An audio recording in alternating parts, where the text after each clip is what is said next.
Herkese merhaba. Bugün Chicago'dayım. Amerika'nın en özel ve en güzel şehirlerinden birisi. Özellikle mimari güzellik açısından, yine kültürel açıdan çok zengin, muhteşem bir şehir. Burada şimdi çok güzel bir yürüyüş yapacağım. Bana eşlik ederseniz de çok sevinirim. Buralarda bu kısımda birazcık dolanıp merkez kısmındayım şu anda. Chicago River'ın böyle etrafından birazcık güzel manzaralarla dolanalım. Sonra da Millennium Park'a doğru gideceğim.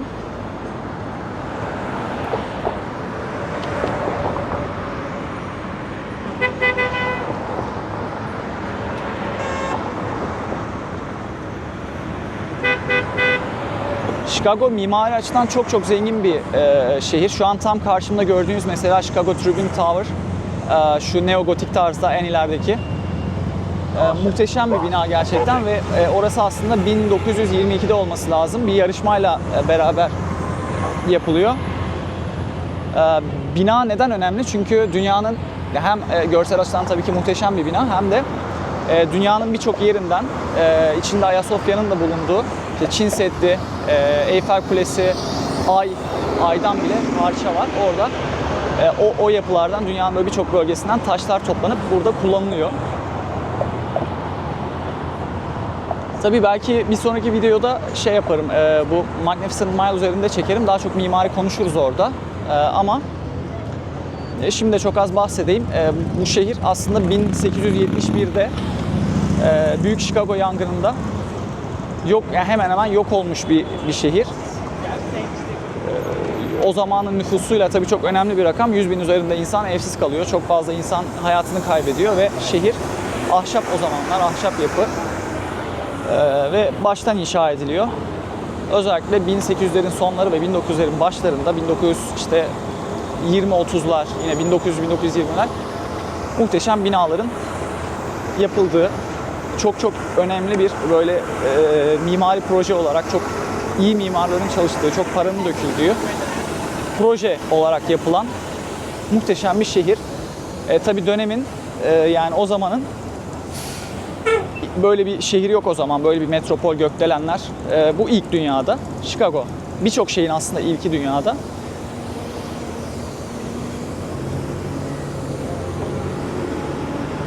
Ama ilk gökdelenlerin kullanıldığı metropol şehir diyebiliriz Chicago'ya.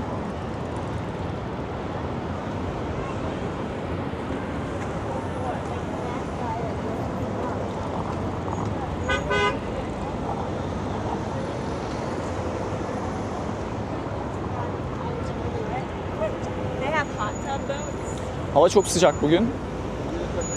Gündüz aslında dışarı çıktım ama o kadar sıcaktı ki böyle çok fazla yürüyemedim. Yani hemen kendimizi kapalı yerlere attık. Şu anda da nem çok yüksek ve hava oldukça sıcak.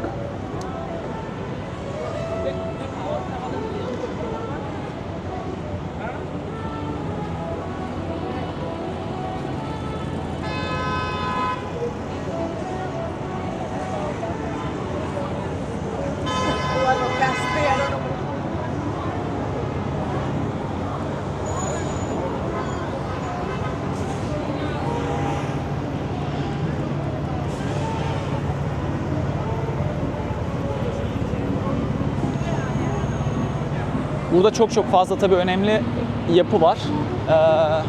Mesela bu Wrigley Building. Bu gece ışıklandırıldığında özellikle muhteşem oluyor bu bina. Güzel ve İspanyol Rönesansı etkisi taşıyor.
That's one of my favorite songs in the world. I hope you guys like it. And I hope you guys don't mind a little.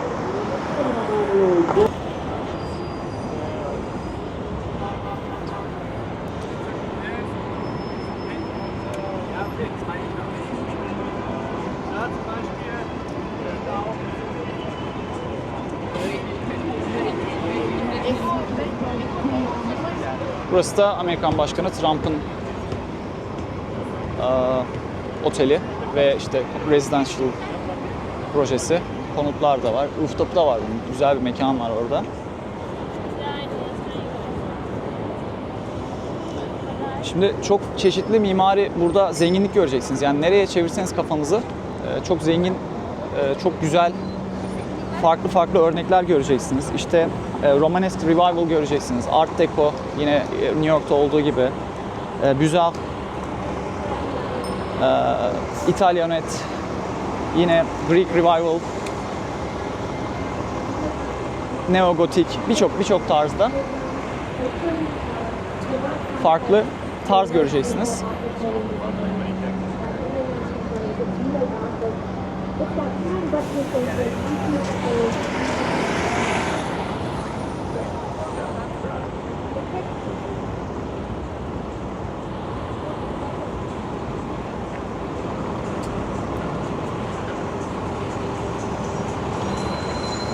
Bu arada bu Chicago Nehri ile ilgili güzel bir bilgi daha vermek istiyorum. Şimdi burada 1800'lerin sonlarında şehir hızla büyüyor. İşte bu 1871 yangından sonra yeniden yapılmaya başladıktan sonra şehir bir de öyle bir önemli ticari konumda ki Chicago. Yani hem demiryolu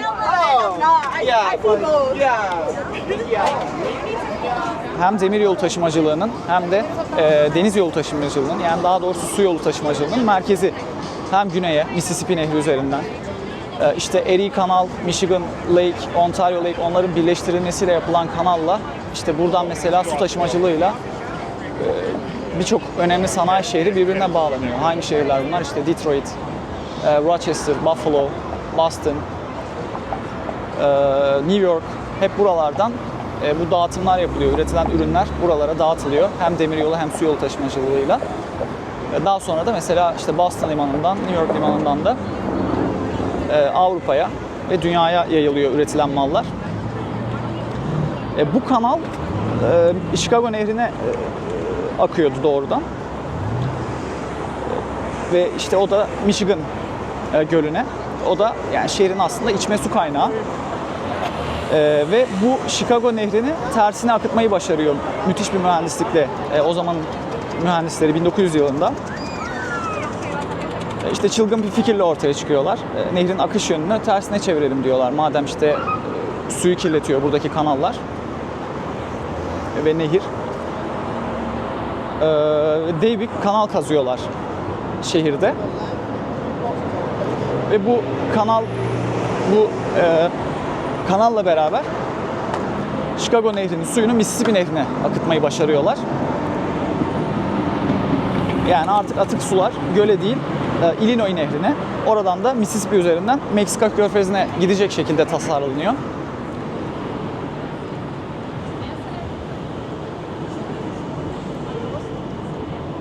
Şimdi bugünün teknolojisiyle bakıldığında çok böyle şaşırtıcı bir şey olmayabilir ama o zaman modern vinçler, makineler olmadan neredeyse tamamen insan gücüyle yapılan bir proje.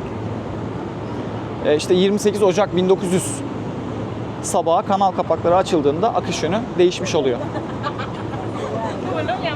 Yani Chicago kirli suyunu başkasının problemine çevirmiş oluyor. Bilmiyorum bağlantılı mı, bilen varsa yazabilir. Mississippi'de mesela şu an su krizi var. Yani temiz su bulmakta zorlanan bir şehir. Özellikle başkent Jackson, Mississippi. Bilmiyorum bir bağlantısı var mı?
Bundan sonra böyle videolarıma çok az Amerika gündemi, hem kültürel hem sanatsal gelişmeler hem politik olabilir, küçük küçük eklemeyi düşünüyorum. Özellikle işte bu hafta ne konuşulduğuna dair.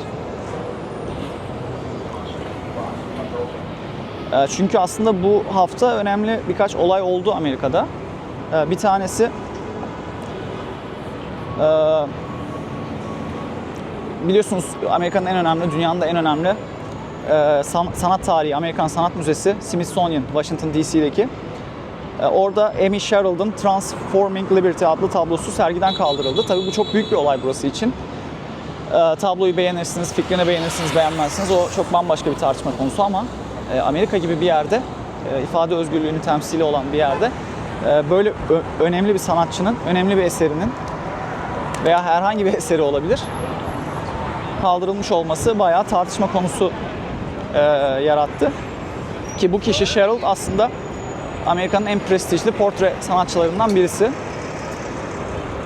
Yani Michelle Obama'nın Beyaz Saray'daki resmi portresini de yapan kişi. Bu tabloda özgürlük, kimlik ve kapsayıcılık temaları üzerine bir tablo. Ama politik olarak fazla provokatif bulunduğu ve bu nedenle sansüre uğradığı gerçeği var.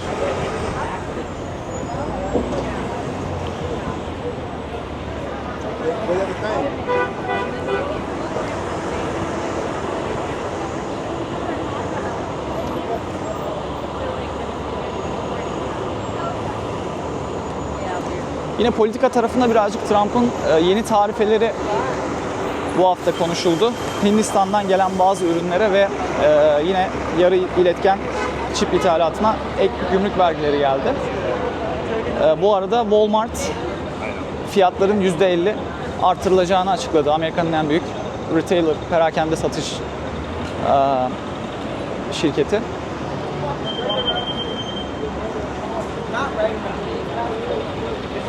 Bunun kısa vadede ve orta uzun vadede fiyatlar üzerinde tabii ki baskılayıcı etkisi var. Hem bu uygulanan tarifelerin ve bu çok tartışılıyor bugünlerde Amerika'da.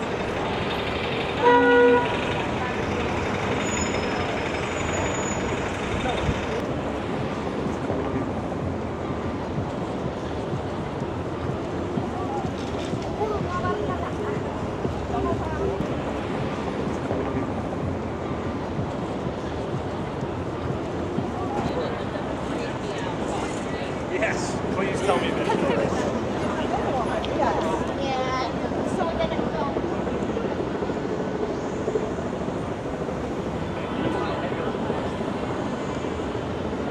Chicago'dan da bir haber var aslında.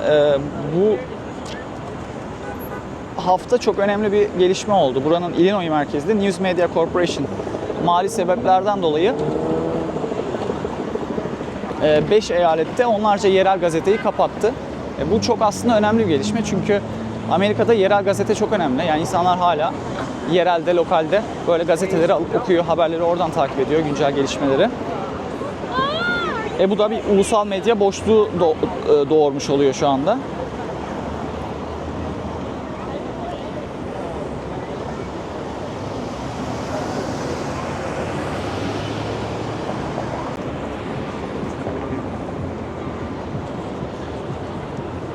Bütün mimari tasarımları bir arada böyle ahenk ve nizam içinde görebiliyorsunuz.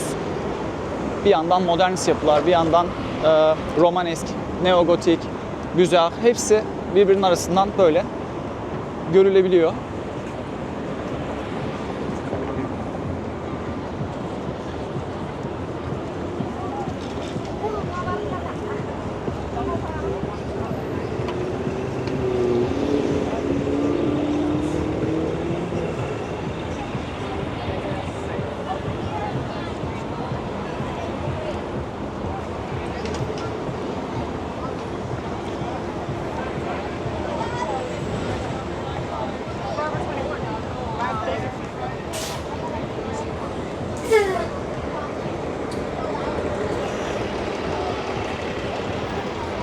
Şimdi haritama bakayım. Millennium Park'a geldik zaten. Sol tarafımız. Millennium Park ismi aslında 2000 yılında yapılması hedefleniyor. Ama yapımı tamamlanamıyor. 2004'te açılıyor.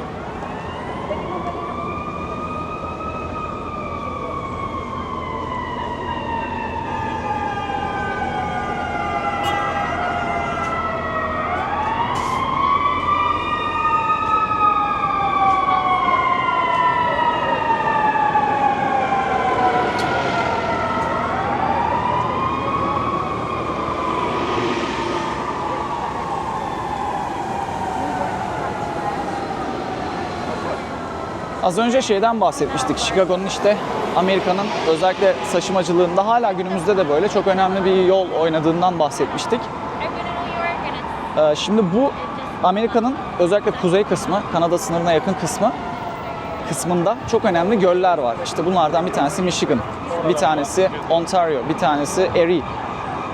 Bu göller böyle birbirine kanallarla, yani insanlar tarafından yapay olarak yapılan kanallarla birbirine bağlanıyor.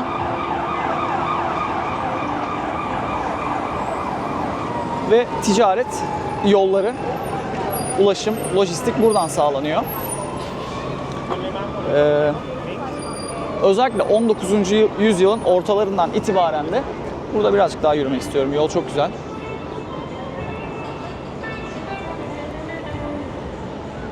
Özellikle 19. yüzyılın ortalarından itibaren de Amerika'nın kavşağı lakabını alıyor Chicago.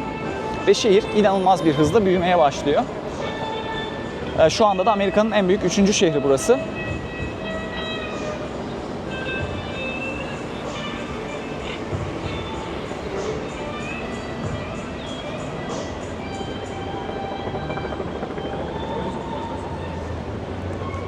İşte 1850'lerden sonra Chicago ABD'deki demiryolu ağının merkezi haline geliyor. Ülkenin doğusu ile batısı arasında taşınan tarım ürünleri, kereste, kömür ve sanayi malları genellikle buranın üzerinden dağıtımı sağlanıyor.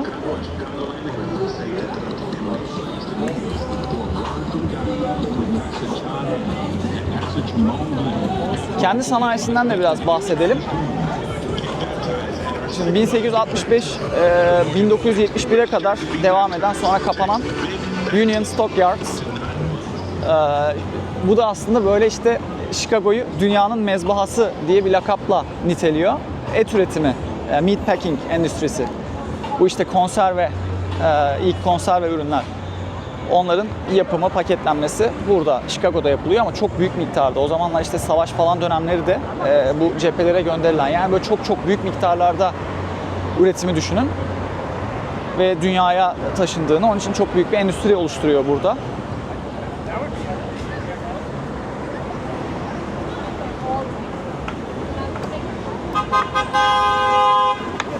Ülkenin orta batısındaki işte hayvanlar buraya getirilip burada kesilip konservelenip veya paketlenip dağıtılıyordu.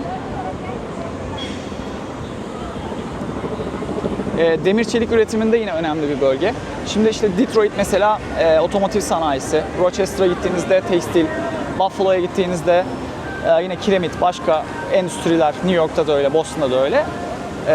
Chicago'da önemli bir demir çelik üretimi ve ticaret ve finans merkezi oluyor zamanında.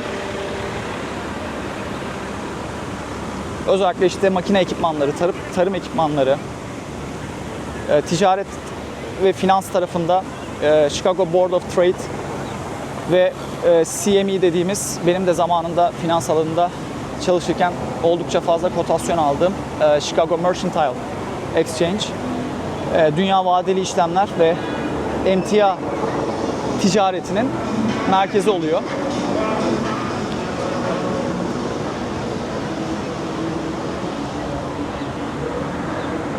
Forward futures, opsiyon işlemleri burada yapılıyor. Yine emtia tarafında mısır, buğday, soya gibi tarım ürünleri hemen hemen şey diyebiliriz. Yani CME'de belirleniyor idi.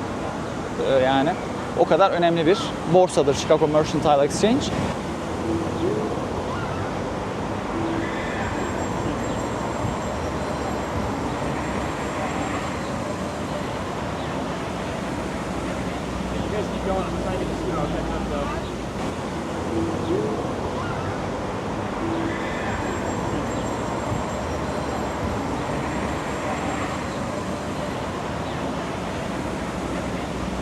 Okay,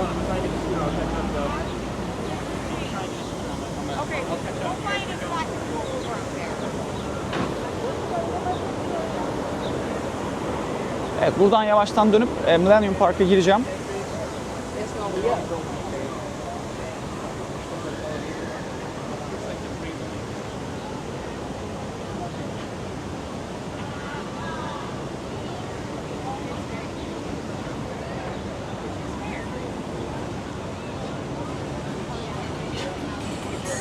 Günümüze geldiğimiz zaman hala Chicago Amerika'nın en çeşitli, en böyle diverse ekonomilerinden birisi.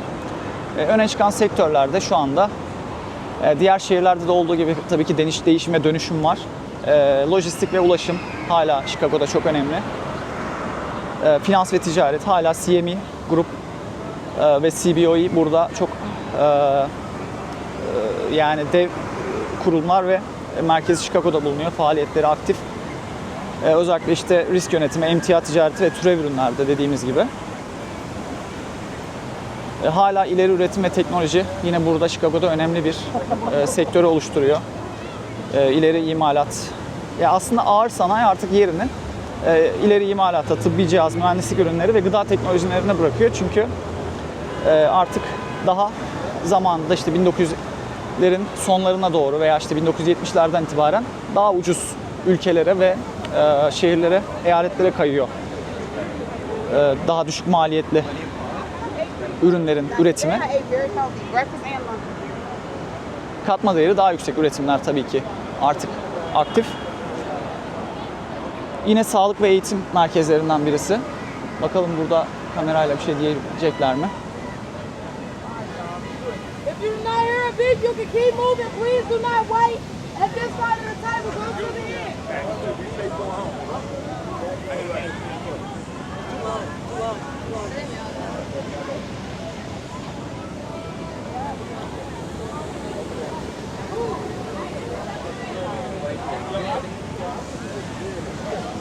Okey. Evet, girişte tabii girerken kamerayı elimden aldılar. O şekilde aramadan geçtim. Şimdi Millennium Park'a girdik. Burası çok güzel bir park. Yeni bir park.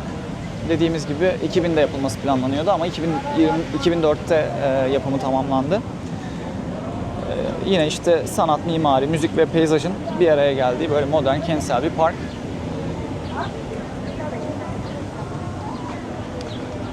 Burada çok önemli simgeleşmiş yapılar var. Şimdi onlardan bir tanesini göreceğiz.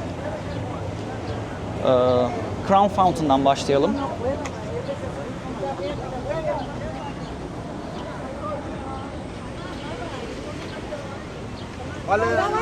Bây giờ cho qua đó nha, qua đó tao nè, đâu tao nè.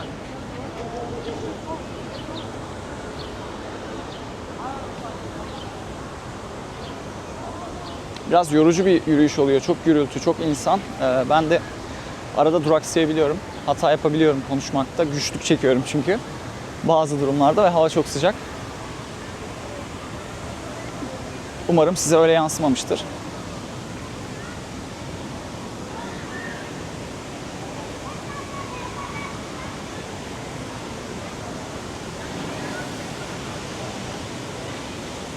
Bu Crown Fountain'da yine aynı yılda açılıyor parkla.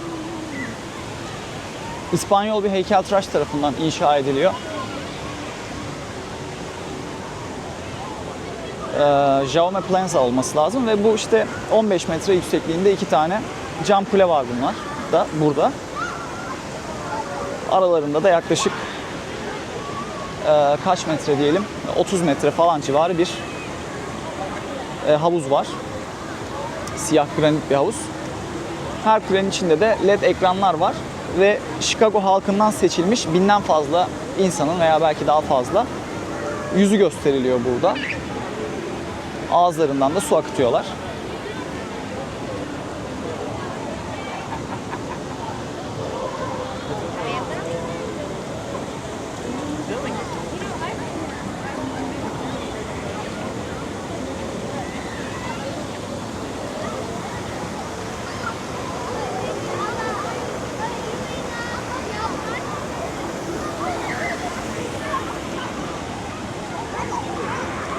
Yazın böyle insanlar gelip burada serinliyor.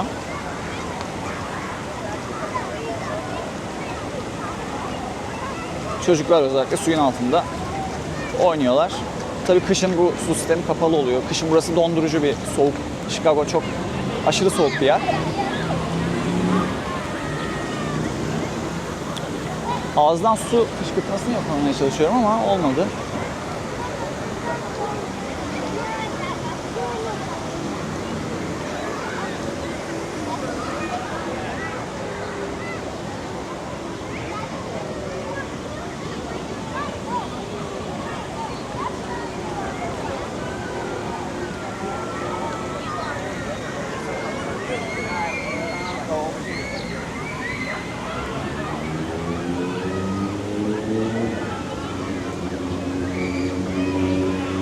Şimdi parkın bir diğer simgesi olan The Bean'e gidelim. Orada da yavaş yavaş vedalaşırız.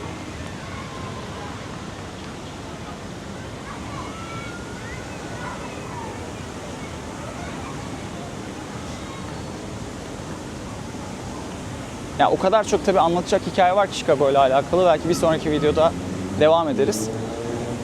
Çok önemli, çok eski, çok güzel bir şehir. Çok hikaye barındıran, daha mafya hikayeleri var.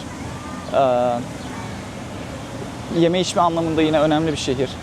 Caz müzik tabii ki, Louis Armstrong. Çok fazla değinecek, anlatacak şey var.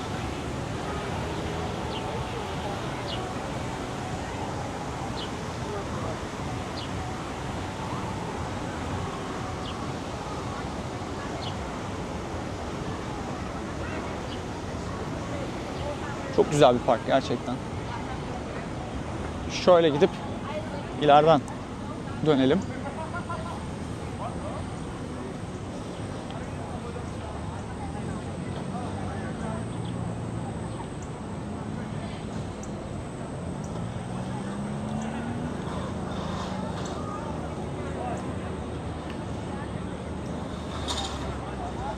Yazın Chicago'ya gelirseniz bir festivaller şehridir aynı zamanda. Çok fazla güzel halka açık festival oluyor. Mutlaka belediyenin veya işte Chicago'nun resmi internet sitesinden takip edin. Mesela 18 Ağustos olması lazım, bir caz festivali var. Şu an Beatles festivali var ama biraz şehrin uzağında.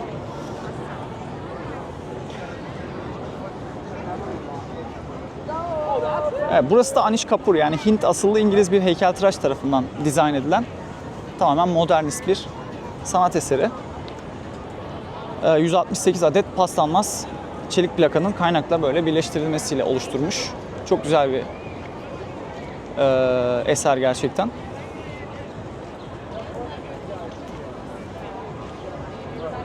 Burada işte sanatçı biraz işte şehrin, yani Chicago'nun gökyüzünü, gökdelenlerini ve insanlarını yansıtan bir form istemiş. Yaklaşık 10 metre yüksekliği, 20 metre genişliği, 100 ton da ağırlığı var. Buna tabii halk The Bean ismini vermiş ama asıl eserin ismi Cloud Gate.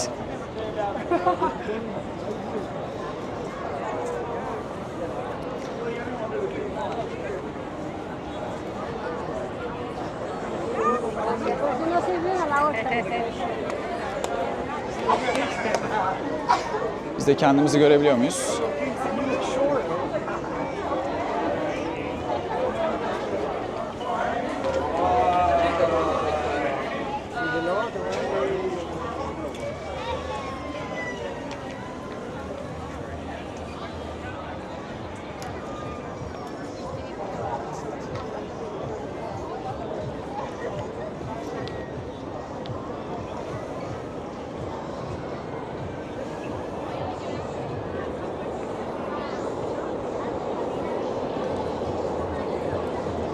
Biz de şöyle gidelim, burada selamlaşalım. Bugün de bana eşlik ettiğiniz için çok teşekkür ederim. Bir sonraki bölümde görüşmek üzere. Hoşça kalın.